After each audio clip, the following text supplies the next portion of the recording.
ಒಂದು ತಿಂಗಳಿನಿಂದ ನಡೀತಾ ಇರುವ ಯುದ್ಧವನ್ನು ನಿಲ್ಲಿಸುವಲ್ಲಿ ಸಂಧಾನದ ಪ್ರಕ್ರಿಯೆಗಳು ಅಧಿಕೃತವಾಗಿ ಆರಂಭಗೊಂಡಿದ್ದಾವೆ.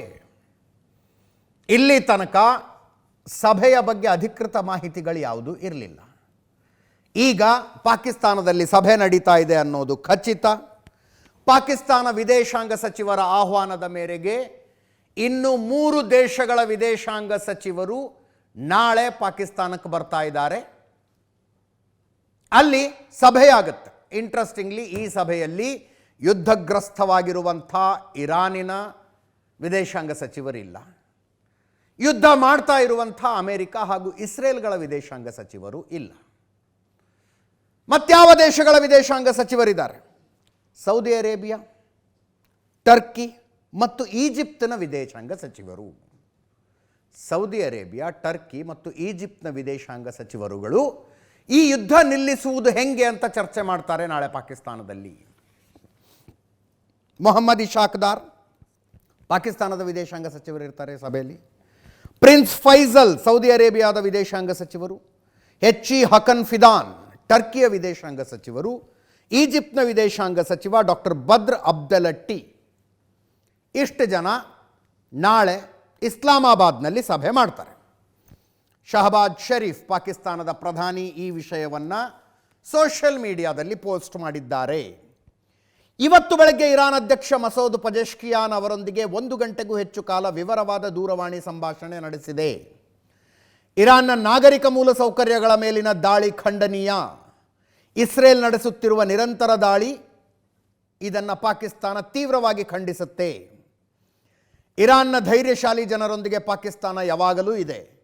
ಈ ಪ್ರದೇಶದಲ್ಲಿ ಶಾಂತಿಯನ್ನು ಮುನ್ನಡೆಸಲು ಮತ್ತು ಸಂವಾದ ನಡೆಸಲು, ಉದ್ವಿಗ್ನತೆ ಕಡಿಮೆ ಮಾಡಲು ಪಾಕಿಸ್ತಾನ ನಿರಂತರ ರಾಜತಾಂತ್ರಿಕ ಮಾತುಕತೆ ನಡೆಸುತ್ತಿದೆ. ಅಮೆರಿಕದ ಜೊತೆ ಗಲ್ಫ್ ರಾಷ್ಟ್ರಗಳ ಪ್ರತಿನಿಧಿಗಳು ಮಾತುಕತೆ ನಡೆಸುತ್ತಿದ್ದಾರೆ. ನಾನು ಇರಾನ್ ಅಧ್ಯಕ್ಷ ಪಜೆಶ್ಕಿಯಾನ್ ಜೊತೆ ಈ ಬಗ್ಗೆ ವಿವರಿಸಿದೆ ಅಂತ ಶಹಬಾಜ್ ಶರೀಫ್ ಪಾಕಿಸ್ತಾನದ ಪ್ರಧಾನಮಂತ್ರಿಗಳ ಟ್ವೀಟ್ ಇದು. ನೋಡಿ, ಇಂಟ್ರೆಸ್ಟಿಂಗ್ಲಿ ಇರಾನಿನ ಮೇಲೆ ನಡೀತಾ ಇರುವ ದಾಳಿಗಳನ್ನು ಶಹಬಾಜ್ ಶರೀಫ್ ಖಂಡಿಸಿದ್ದಾರೆ. ಸಿವಿಲ್ ಇನ್ಫ್ರಾಸ್ಟ್ರಕ್ಚರ್, ಪಬ್ಲಿಕ್ ಇನ್ಫ್ರಾಸ್ಟ್ರಕ್ಚರ್ ಮೇಲೆ ನಡೀತಾ ಇರುವ ದಾಳಿಯನ್ನು ಖಂಡಿಸಿದ್ದಾರೆ. ಪಬ್ಲಿಕ್ ಇನ್ಫ್ರಾಸ್ಟ್ರಕ್ಚರ್ ಅಂದರೆ ಯಾವುದ್ಯಾವುದು ಬರುತ್ತೆ? ಹೈವೇಗಳು, ಬ್ರಿಡ್ಜ್ಗಳು, ಇಂಥವೆಲ್ಲ ಬರ್ತವೆ. ಅವುಗಳ ಮೇಲೆ ದಾಳಿ ನಡೆಸ್ತಾ ಇರೋದನ್ನು ಖಂಡಿಸ್ತೀವಿ ಅಂತ. ಯಾರು ನಡೆಸ್ತಾ ಇದ್ದಾರೆ ದಾಳಿ? ಅಮೆರಿಕ ಮತ್ತು ಇಸ್ರೇಲ್ನ ಜಂಟಿ ದಾಳಿ ಇದು. ಇಸ್ರೇಲ್ನ ದಾಳಿಯನ್ನು ಖಂಡಿಸ್ತಾ ಇದ್ದಾರೆ ಪಾಕಿಸ್ತಾನದ ಪ್ರಧಾನಮಂತ್ರಿಗಳು. ಒಟ್ಟಿನಲ್ಲಿ ಅಂತೂ ಇಂತೂ ಮಧ್ಯಸ್ಥಿಕೆಯ ಮಾತುಕತೆಗಳು ಶುರುವಾಗಿದ್ದಾವೆ. ಈ ಮಧ್ಯೆ ಪಾಕಿಸ್ತಾನಕ್ಕೆ ಅದರದ್ದೇ ತಲೆನೋವಿದೆ. ಒಂದು ಕಡೆ ಬಲೂಚಿಸ್ತಾನ ಪ್ರತ್ಯೇಕವಾದಿಗಳು ದಾಳಿ ನಡೆಸ್ತಾ ಇದ್ರು. ಈಗೊಂದು ಸ್ವಲ್ಪ ತಣ್ಣಗಾಗಿದೆ ಅದು. ಅದರ್ವೈಸ್ 7 ನಗರಗಳ ಮೇಲೆ ಸಂಪೂರ್ಣ ಹಿಡಿತ ಸಾಧಿಸಿಕೊಂಡು ಬಿಟ್ಟಿದ್ರು ಅವರು.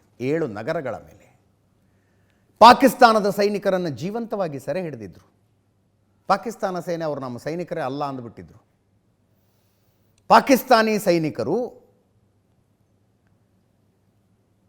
ಬಲೂಚಿಸ್ತಾನ ಪ್ರತ್ಯೇಕತಾವಾದಿಗಳ ಕ್ಯಾಮ್ರಾ ಮುಂದೆ ಕೂತ್ಕೊಂಡು ಗೊಳೋ ಅಂತ ಹತ್ತಿದ್ರು. ತಮ್ಮ ಐಡೆಂಟಿಟಿ ಕಾರ್ಡ್ಗಳನ್ನು ತೋರಿಸ್ಕೊಂಡು. ನೆನಪಿರ್ಬೇಕು ನಿಮಗೆ, 1.5 ತಿಂಗಳ ಹಿಂದಿನ ಮಾತಿದಷ್ಟೇ. ಒಂದು ಕಡೆ ಅದು ಸ್ವಲ್ಪ ತಣ್ಣಗಾಗಿದೆ ಅನ್ನುವಷ್ಟರಲ್ಲಿ ಅಫ್ಘಾನಿಸ್ತಾನದ ಕಡೆಯಿಂದ ವಿಪರೀತ ದಾಳಿಗಳಾಗ್ತಾ ಇದ್ದಾವೆ ಪಾಕಿಸ್ತಾನದ ಮೇಲೆ.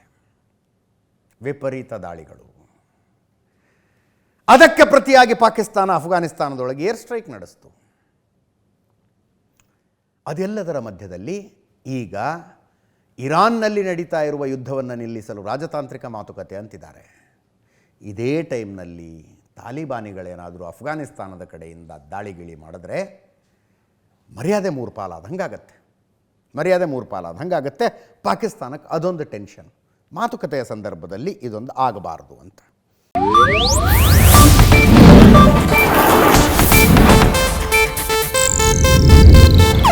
ಇದು ಏಷ್ಯಾನೆಟ್ ನ್ಯೂಸ್ ನೆಟ್ವರ್ಕ್ ಪ್ರಸ್ತುತಿ.